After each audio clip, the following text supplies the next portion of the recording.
Hello, I am the Librarian, and today we have a story from EF Benson from his anthology Visible and Invisible, published in 1923.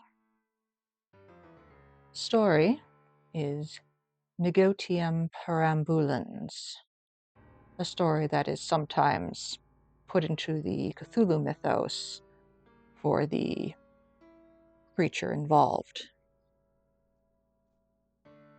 Now, in the course of the story, the phrase Negotium Perambulans in Tenebris is used, a Latin phrase which is in the story translated as the pestilence that walketh in darkness, but the actual translation is closer to deeds done in the dark. Whether these deeds are done dirt cheap is not stated.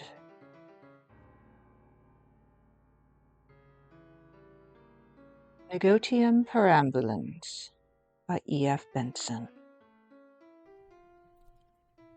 Negotium Perambulans. The casual tourist in West Cornwall may just possibly have noticed, as he bowled along over the bare, high plateau between Penzance and the Land's End, a dilapidated signpost pointing down a steep lane and bearing on its battered finger the faded inscription, Pollern, 2 miles. But probably very few have had the curiosity to traverse those 2 miles in order to see a place to which their guidebooks award so cursory a notice. It is described there, in a couple of unattractive lines, as a small fishing village with a church of no particular interest, except for a certain carved and painted wooden panels, originally belonging to an earlier edifice, which form an altar rail. But the church at St. Crede, the tourist is reminded, has a similar decoration far superior in point of preservation and interest, and thus even the ecclesiastically disposed are not lured to Pollern. So meagre a bait is scarcely worth swallowing, and a glance at the very steep lane, which in dry weather presents a carpet of sharp-pointed stones, and after a rain a muddy watercourse, will almost certainly decide him not to expose his motor or his bicycle to risks like these in so sparsely populated a district. Hardly a house has met his eye since he left Penzance, and the possible trundling of a punctured bicycle for half a dozen weary miles seems a high price to pay for the sight of a few painted panels. Pollern, therefore, even in the high noon of the tourist season, is little liable to invasion, and for the rest of the year I do not suppose that a couple of folk a day traverse those 2 miles, long ones at that, of steep and stony gradient. I am not forgetting the postman in this exiguous estimate, for the days are few when, leaving his pony and cart at the top of the hill, he goes as far as the village. But a few hundred yards down the lane there stands a large white box, like a sea trunk by the side of a road, with a slit for letters and a locked door. Should he have in his wallet a registered letter, or to be the bearer of a parcel too large for insertion in the square lips of the sea trunk, he must needs trudge down the hill and deliver the troublesome missive, leaving it in person on the owner, and receiving some small reward of coin or refreshment for his kindness.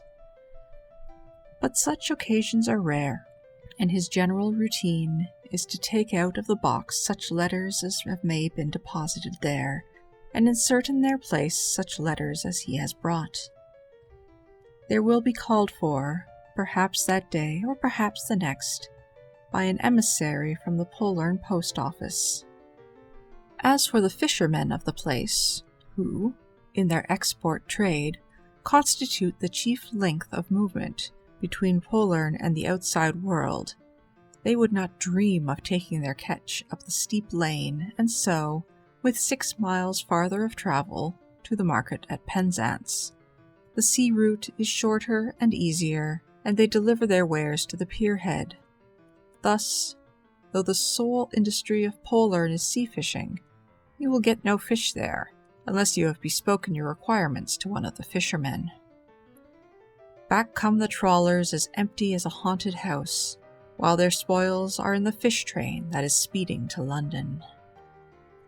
Such isolation of a little community, continued, as it has been for centuries, produces isolation in the individual as well, and nowhere will you find greater independence of character than among the people of Pollern.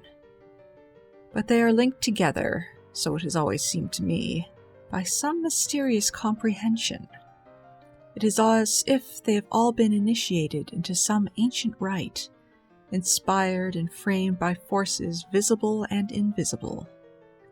The winter storms that batter the coast, the vernal spell of the spring, the hot, still summers, the season of rains and autumnal decay, have made a spell which, line by line, has been communicated to them concerning the powers, evil and good, that rule the world, and manifest themselves in ways beneficent or terrible. I came to Pollern first at the age of 10, a small boy, weak and sickly, and threatened with pulmonary trouble. My father's business kept him in London, while for me abundance of fresh air and a mild climate were considered essential conditions if I were to grow to manhood.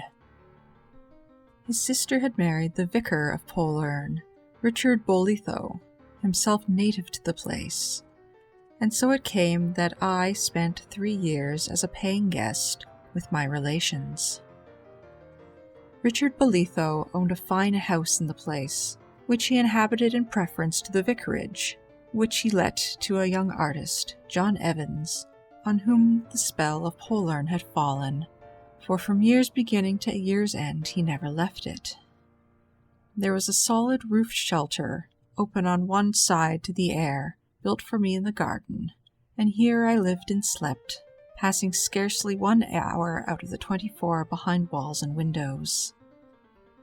I was out on the bay with the fisher folk, or wandering along the gorse-clad cliffs that climbed steeply to the right and left of the deep combe where the village lay, or pottering about on the pierhead, or birds nesting in the bushes with the boys of the village. Except on Sunday, and for the few daily hours of my lessons, I might do what I pleased, so long as I remained in the open air. About the lessons there was nothing formidable. My uncle conducted me through flowering bypaths among thickets of arithmetic, and made pleasant excursions into the elements of Latin grammar, and above all, he made me daily give him an account, in clear and grammatical sentences, of what had been occupying my mind or my movements. Should I select to tell him about a walk along the cliffs, my speech must be orderly, not vague, slipshod notes of what I had observed. In this way, too, he trained my observation, for he would bid me tell him what flowers were in bloom, and what birds hovered fishing over the sea or were building in the bushes. For that I owe him a perennial gratitude, for to observe and to express my thoughts in the clear spoken word became my life's profession. But far more formidable than my weekday tasks was the prescribed routine for Sunday. Some dark embers compounded of Calvinism and mysticism smoldered in my uncle's soul and made it a day of terror. His sermon in the morning scorched us with a foretaste of the eternal fires reserved for unrepentant sinners, and he was hardly less terrifying at the children's service in the afternoon. Well do I remember his exposition of the doctrine of guardian angels. A child, he said, might think himself secure in such angelic care, But let him beware of committing any of those numerous offenses which would cause his guardian to turn his face from him. For as sure as there were angels to protect us, there were also evil and awful presences which were ready to pounce, and on them he dwelt with particular gusto. Well, too, do I remember in the morning sermon his commentary on the carved panels of the altar rails, which I have already alluded. There was the angel of the Annunciation there, and the angel of Resurrection, but not less was there the witch of Endor, and on the fourth panel, a scene that concerned me most of all. The fourth panel, he came down from his pulpit to trace its time-worn features, represented the Lich Gate in the churchyard of the Polern itself, and indeed the resemblance, when thus pointed out, was remarkable. In the entry stood the figure of a robed priest holding up a cross, with which he faced a terrible creature like a gigantic slug that reared itself up in front of him. That, so ran my uncle's interpretation, was some evil agency, such as he had spoken about to us children, of almost infinite malignity and power, which could alone be combated by the firm faith and a pure heart. Below ran the legend, Negotium Perambulans in Tenebris, from the 91st Psalm. We should find it translated there, the pestilence that walketh in darkness, which is but feebly rendered in the Latin. It was more deadly to the soul than any pestilence that can only kill the body. It was the thing, the creature, the business that trafficked in the outer darkness, a minister of God's wrath on the unrighteous. I could see, as he spoke, the looks which the congregation exchanged with each other, and knew that his words were evoking a surmise, a remembrance. Nods and whispers passed between them. They understood to what he alluded, and with the inquisitiveness of boyhood, I could not rest until I had wormed the story out of my friends among the fisher boys, as, next morning, we sat basking and naked in the sun after our bathe. One knew one bit of it, one another, but it pieced together into a truly alarming legend. In bald outline, it was as follows. A church far more ancient than that in which my uncle terrified us every Sunday had once stood not 300 yards away, on the shelf of level ground below the quarry from which its stones were hewn. The owner of the land had pulled this down and erected for himself a house on the same site out of these materials, keeping, in a very ecstasy of wickedness, the altar, and on this he dined and played dice afterwards. But as he grew old, some black melancholy seized him, and he would have lights burning there all night, for he had deadly fear of the darkness. On one winter evening there sprang up such a gale as was never known, which broke in the windows of the room where he had supped and extinguished the lamps. Yells of terror brought in his servants, who found him lying on the floor with the blood streaming from his throat. As they entered, some huge black shadow seemed to move away from them, crawled across the floor and up the wall and out the broken window. "There he lay a-dying," said the last of my informants, "and him that had been a great burly man was withered to a bag of skin, for the critter had drained all the blood out of him. His last breath was a scream, and he hollered out those same words as parson read off the screen." "Negotium Perambulans in Tenebris," I suggested eagerly. "Thereabouts. Latin anyhow." "And after that?" I asked. "Nobody would go near the place, and that old house rotted and fell to ruins until 3 years ago, when along comes Mr. Julius from Penzance, and built the half of it up again. But he don't care much about such critters, nor about Latin either. He takes a bottle of whiskey a day, and gets drunk as a lord in the evening. I'm going on home to get my dinner." Whatever the authenticity of the legend, I had certainly heard the truth about Mr. Julius from Penzance, who from that day became an object of keen curiosity on my part, the more so because the quarry house adjoined my uncle's garden. The thing that walked in the dark failed to stir my imagination, and already I was so used to sleeping alone in my shelter that the night held no terrors for me.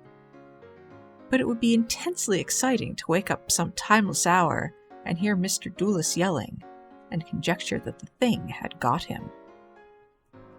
But by degrees the whole story faded from my mind, overscored by the more vivid interests of the day, and, for the last 2 years of my outdoor life in the vicarage garden, I seldom thought about Mr. Dulis and the possible fate that might await him for his temerity in living in the place where that thing of darkness had done business. Occasionally I saw him over the garden fence, a great yellow lump of a man, with slow and staggering gait. But never did I set eyes on him outside his gate, either in the village nor down on the beach. He interfered with no one, and no one interfered with him. If he wanted to run the risk of being prey of the legendary nocturnal monster, or quietly drink himself to death, it was his affair. My uncle, so I gathered, had made several attempts to see him when he first came to live at Pollern. Mr. Dulis appeared to have no use for parsons, and said he was not home, and never returned the call. After 3 years of sun, wind, and rain, I had completely outgrown my early symptoms and had become a tough, strapping youngster of 13.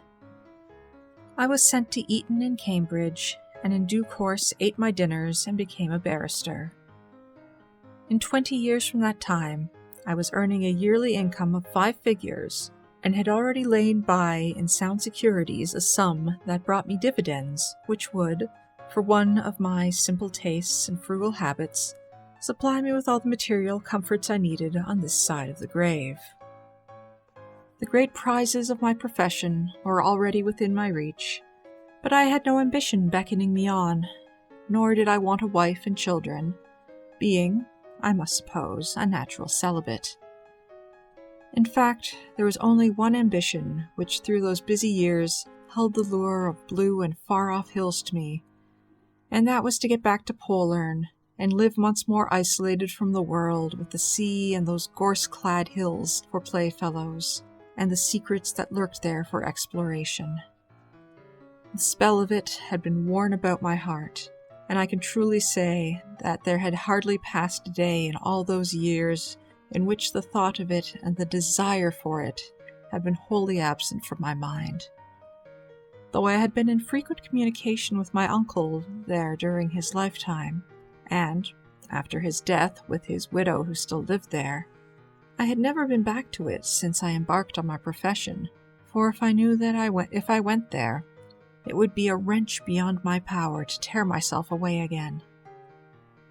But I had made up my mind that when once I had provided for my own independence, I would go back there, not to leave it again. And yet I did leave it again, and now nothing in the world would induce me to turn down the lane from the road that leads from Penzance to the Land's End, and to see the sides of the combe rise steep above the cliffs of the village, and to hear the gulls chiding as they fish in the bay. One of the things invisible, of the dark powers, leapt into the light, and I saw it with my eyes.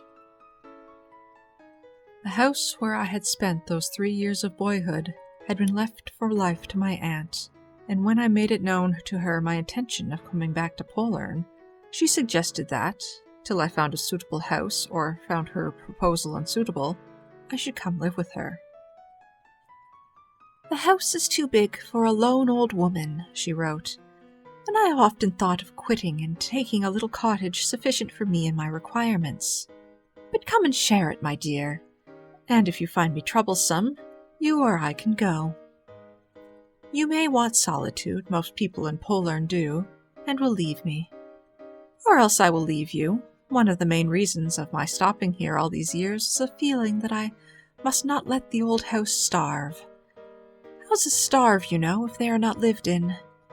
They die a lingering death, and the spirit in them grows weaker and weaker, and at last fades out of them. Isn't this nonsense to your London notions?" Naturally, I accepted with warmth this tentative arrangement, and on an evening in June found myself at the head of the lane leading down into Pollern. and once more I descended into the steep valley between the hills. Time had apparently stood still for the comb. The dilapidated signpost, or its successor, pointed a rickety finger down the lane, and a few hundred yards further was the white box for the exchange of letters. Point after remembered point met my eye, and what I saw was not shrunk, as is often the case with these revisited scenes of childhood, into a smaller scale. There stood the post office, and there the church, and close behind it the vicarage, and beyond the tall shrubberies which separated the house for which I was bound from the road, and beyond that again the grey roofs of the quarry house, damp and shining with the moist evening wind from the sea. All was exactly as I remembered it, and, above all, that sense of seclusion and isolation. Somewhere above the treetops climbed the lane which joined the main road to Penzance, but all that had become immeasurably distant. The years that had passed since I turned in at the well-known gate faded like a frosty breath and vanished in this warm, soft air. There were law courts somewhere in memory's dull book which, if I cared to turn the pages, would tell me that I had made a name and a great income there. But the dull book was closed now, for I was back in Polearn, and the spell was woven about me again. And if Polearn was unchanged, so too was Aunt Hester, who met me at the door. Dainty and china white she had always been, and the years had not aged but only refined her. As we sat and talked after dinner, she spoke of all that had happened in Polearn in that score of years, and yet somehow the changes of which she spoke seemed to but confirm the immutability of it all. As recollection of names came back to me, I asked her about the quarry house and Mr. Dulis, and her face gloomed a little, as with the shadow of a cloud on a spring day. "Yes, Mr. Dulis," she said. "Poor Mr. Dulis, how well I remember him, though it must be 10 years and more since he died. I never wrote to you about it, for it was all very dreadful, my dear, and I did not want to darken your memories of Polearn. Your uncle always thought that something of the sort might happen if he went on in his wicked, drunken ways, and worse than that, and though nobody knew exactly what took place, it was the sort of thing that might have been anticipated." "But what more or less happened, Aunt Hester?" I asked. "Well, of course I can't tell you everything, for no one knew it. But he was a very sinful man, and the scandal about him at Newlyn was shocking. And then he lived, too, in the quarry house. I wonder if by chance you remember a sermon of your uncle's when he got out of the pulpit and explained that panel at the altar rails. The one, I mean, with the horrible creature rearing itself up outside the lich grate." "Yes, I remember perfectly," said I. "Ah, it made an impression on you, I suppose. And so it did on all who heard him, and that impression got stamped and branded on all of us when the catastrophe occurred. Somehow Mr. Dulis got to hear about your uncle's sermon, and in some drunken fit he broke into the church and smashed the panel to atoms. He seems to have thought that there was some magic in it, and that if he destroyed it he would get rid of the terrible fate that was threatening him. For I must tell you that before he committed that dreadful sacrilege he had been a haunted man. He hated and feared darkness, for he thought that the creature on the panel was on his track, but as long as he kept the lights burning it could not touch him. But the panel, to his disordered mind, was the root of his terror, and as I said, he broke into the church and attempted, you will see why I said attempted, to destroy it. It was certainly found in splinters the next morning, when your uncle went into the church for matins. And knowing Mr. Dulis's fear of the panel, he went across to the quarry house afterwards and taxed him with its destruction. The man never denied it. He boasted of what he had done. There he sat, though it was early morning, drinking his whiskey. "I've settled your thing for you," he said, "and your sermon too. A fig for such superstitions." Your uncle left him without answering his blasphemy, meaning to go straight into Penzance and give the information to the police about this outrage to the church. But on his way back from the quarry house, he went into the church again, in order to be able to give the details about the damage. And there in the screen was the panel, untouched and uninjured. And yet he himself had seen it smashed, and Mr. Julius had confessed that the destruction of it was his work. But there it was, and whether the power of God had mended it or some other power, who knows? And this was Polearn indeed, and it was the spirit of Polearn that made me accept all Aunt Hester was telling me as a tested fact. It happened like that. She went on in her quiet voice. Your uncle recognized that some power beyond police was at work, and he did not go to Penzance or give information about the outrage, for the evidence of it had vanished. A sudden spate of skepticism swept over me. There must have been some mistake, I said. It hadn't been broken. She smiled. Yes, my dear, but you have been in London so long, she said. Let me, anyhow, tell you the rest of my story. That night, for some reason, I could not sleep. It was very hot and airless. I dare say you will think the sultry conditions accounted for my wakefulness. Once and again, as I went to the window to see if I could not admit more air, I could see from it the quarry house, and I noticed the first time that I left my bed that it was blazing with lights. But the second time, I saw that it was all in darkness. And as I wondered at that, I heard a terrible scream, and the moment afterwards the steps of someone coming at full speed down the road outside the gate. He yelled as he ran. "Light, light," he called out. "Give me light or it will catch me." It was very terrible to hear that, and I went to rouse my husband, who was sleeping in the dressing room across the passage. He wasted no time, but by now the whole village was aroused by the screams, and when he got down to the pier, he found that all was over. The tide was low, and on the rocks at its foot was lying the body of Mr. Julius. He must have cut some artery when he fell on those sharp edges of stone, for he had bled to death, they thought, and though he was a big burly man, his corpse was but skin and bones. Yet there was no pool of blood around him, such as you would have expected.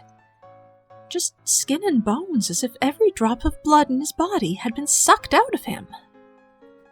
She leaned forward. You and I, my dear, know what happened, she said. Or at least can guess. God has had his instruments of vengeance on those who bring wickedness into places that have been holy. Dark and mysterious are his ways. Now what I should have thought of such a story if it had been told to me in London, I can easily imagine. There was such an obvious explanation. The man in question had been a drunkard. What wonder if the demons of delirium pursued him? But here in Polearn it was different. And who is in the quarry house now? I asked. Years ago the Fisher boys told me the story of the man who first built it and of its horrible end, and now again it has happened. Surely no one has ventured to inhabit it once more. I saw in her face, even before I asked the question, that somebody had done so. Yes, it has lived again, said she, for there is no end to the blindness. I don't know if you remember him. He was the tenant of the vicarage many years ago. John Evans, said I. Yes, such a nice fellow he was, too. Your uncle was pleased to get so good a tenant, and now... She rose. Aunt Hester, you shouldn't leave your sentences unfinished, I said. She shook her head. My dear, that sentence will finish itself, she said. But what a time of night! I must go to bed, and you too, or they will think we have to keep lights burning here through all the dark hours. Before getting into bed, I drew my curtains wide and opened all the windows to the warm tide of the sea air that flowed slowly in. Looking out into the garden, I could see in the moonlight was the roof of the shelter, in which for 3 years I had lived, gleaming with dew. That, as much as anything, brought back the old days to which I had now returned, and they seemed of one piece with the present, as if no gap of more than 20 years sundered them. The two flowed into one like globules of mercury, uniting into a softly shining globe of mysterious lights and reflections. Then, raising my eyes a little, I saw against the black hillside the windows of the quarry house still alight. Morning, as is so often the case, brought no shattering of my illusion. As I began to regain consciousness, I fancied that I was a boy again waking up in the shelter of the garden, and though, as I grew more widely awake, I smiled at the impression, that on which it was based I found it to be indeed true. It was sufficient now as then to be here, to wander again on the cliffs, and hear the popping of the ripened seed pods on the gorse bushes, to stray along the shore to the bathing cove, to float and drift and swim in the warm tide, and bask in the sand, and watch the gulls fishing, to lounge on the pierhead with the fisher folk, to see in their eyes and hear in their quiet speech the evidence of secret things not so much known to them as part of their instincts and their very being. There were powers and presences about me. The white poplars that stood by the stream that babbled down to the valley knew of them, and showed a glimpse of their knowledge sometimes, like the gleam of their white underleaves. The very cobbles that paved the street were soaked in it. All that I wanted to do was lie there and grow soaked in it too. Unconsciously, as a boy, I had done that, but now the process must be conscious. I must know what stir of forces, fruitful and mysterious, seethed along the hillside at noon and sparkled at night on the sea. They could be known. They could even be controlled by those who were masters of the spell, but they could never be spoken of, for they were the dwellers in the innermost, grafted into the eternal life of the world. There were dark secrets as well as these clear, kindly powers, and to these no doubt belonged the Negotium Perambulans in tenebris, which, though of deadly malignity, might be regarded not only as evil, but as the avenger of sacrilegious and impious deeds. All this was part of the spell of Polern, of which the seeds had long lain dormant in me. But now they were sprouting, and who knew what strange flower would unfold on their stems? It was not long before I came across John Evans. One morning, as I lay on the beach, there came shambling across the sand a man stout and middle-aged with a face of silliness. He paused as he drew near and regarded me from narrow eyes. "Why, you're the little chap that used to live in the parson's garden," he said. "Don't you recognize me?" I saw who it was when he spoke. His voice, I think, instructed me, and recognizing it, I could see the features of the strong, alert young man in this gross caricature. "Yes, you're John Evans," I said. "You used to be very kind to me. You used to draw pictures for me." "So I did, and I'll draw you more. Been bathing? That's a risky performance. You never know what lives in the sea, nor what lives on the land, for that matter. Not that I heed them. I stick to work and whiskey. God, I've learned to paint since I saw you, and drink too, for that matter. I live in the quarry house, you know, and it's a powerful thirsty place. Come and have a look at my things if you're passing. Staying with your aunt, are you? I could do a wonderful portrait of her. Interesting face, she knows a lot. People who live in Polern get to know a lot, though I don't take much stock of that sort of knowledge myself. I do not know when I have been at once so repelled and interested. Behind the mere grossness of his face, there lurked something which, while it appalled, yet fascinated me. His thick, lisping speech had the same quality. And his paintings, what would they be like? "I was just going home," I said. "I'll gladly come in if you'll allow me." He took me through the untended and overgrown garden into the house which I had never yet entered. A great grey cat was sunning itself on the window, and an old woman was laying lunch in a corner of the cool hall to which the door opened. It was built of stone, and the carved mouldings let into the walls, the fragments of gargoyles and sculptured images, bore testimony to the truth of its having been built out of the demolished church. In one corner was an oblong and carved wooden table littered with a painter's apparatus, and stacks of canvases leaned against the walls. He jerked his thumb toward the head of an angel that had been built into the mantelpiece and giggled. "Quite a sanctified air," he said.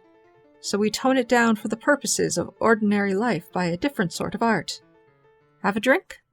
No? Well then, I'll turn over some of my pictures while I put myself to rights." He was justified in his own estimate of his skill. He could paint, and apparently he could paint anything, but never have I seen pictures so inexplicably hellish. There were exquisite studies of trees, and you knew that something lurked in the flickering shadows. There was a drawing of his cat sunning itself in the window, even as I had just now seen it, and yet it was no cat, but some beast of awful malignity.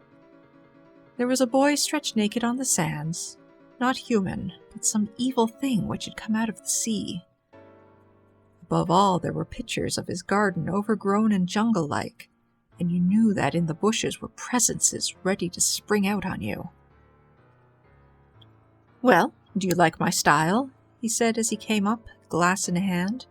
The tumbler of spirits that he held had not been diluted. "I try to paint the essence of what I see, not the mere husk and skin of it, but its nature, where it comes from and what gave it birth. There's much in common between a cat and a fuchsia bush if you look at them closely enough. Everything came out of the slime of the pit, and it's all going back there. I should like to do a picture of you some day. I'd hold a mirror up to nature, as that old lunatic said." After this first meeting, I saw him occasionally throughout the months of that wonderful summer. Often he kept to his house and to his painting for days together, and then perhaps to some evening I would find him lounging on the pier, always alone, and every time we met thus the repulsion and interest grew. For every time he seemed to have gone farther along a path of secret knowledge towards some evil shrine where complete initiation awaited him. And then suddenly the end came. I had met him thus one evening on the cliffs, while the October sunset still burned in the sky, but over it with amazing rapidity there spread from the west a great blackness of cloud such I have never seen for denseness. The light was sucked from the sky, the dusk fell in ever thicker layers. He suddenly became conscious of this. "I must get back as quick as I can," he said. "It will be dark in a few minutes, and my servant is out. The lamps will not be lit." He stepped out with extraordinary briskness for one who shambled and could scarcely lift his feet, and soon broke out into a stumbling run. In the gathering darkness I could see that his face was moist with the dew of some unspoken terror. "You must come with me," he panted, "for so we shall get the lights burning sooner. I cannot do without light." I had to exert myself to the full to keep up with him, for terror winged him, and even so I fell behind, so that when I came to the garden gate, he was already halfway up the path to the house. I saw him enter, leaving the door wide, and found him fumbling with matches, but his hands trembled so that he could not transfer the light to the wick of the lamp. "But what's the hurry about?" I asked. Suddenly his eyes focused themselves on the open door behind me, and he jumped from his seat beside the table, which had once been the altar of God, with a gasp and a scream. "No, no!" he cried. "Keep it off!" I turned, and I saw what he had seen. The thing had entered, and was now swiftly sliding across the floor towards him, like some gigantic caterpillar. A stale, phosphorescent light came from it, for though the dusk had grown to the blackness outside, I could see it quite distinctly in the awful light of its own presence. From it, too, there came an odor of corruption and decay, as from slime that has long lain below water. It seemed to have no head, but on the front of it was an orifice of puckered skin, which opened and shut and slavered at the edges. It was hairless and slug-like in shape and texture. As it advanced, its forepart reared itself from the ground, like a snake about to strike, and it fastened on him. At that sight, and with the yells of his agony in my ears, The panic which had struck me relaxed into a hopeless courage, and with palsied, impotent hands I tried to lay hold of the thing. But I could not. Though something material was there, it was impossible to grasp it. My hands sunk in as if in thick mud. It was like wrestling with a nightmare. I think that but a few seconds elapsed before all was over.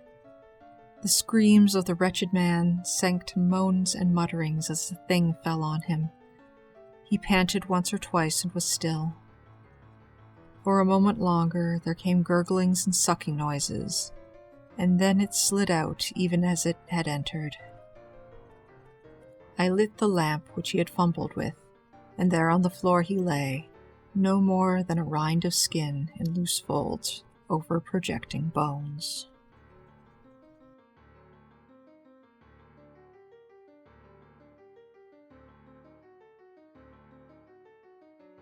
Thank you for listening. Until next time, good night, sleep tight, and don't let the Negotium Perambulans bite.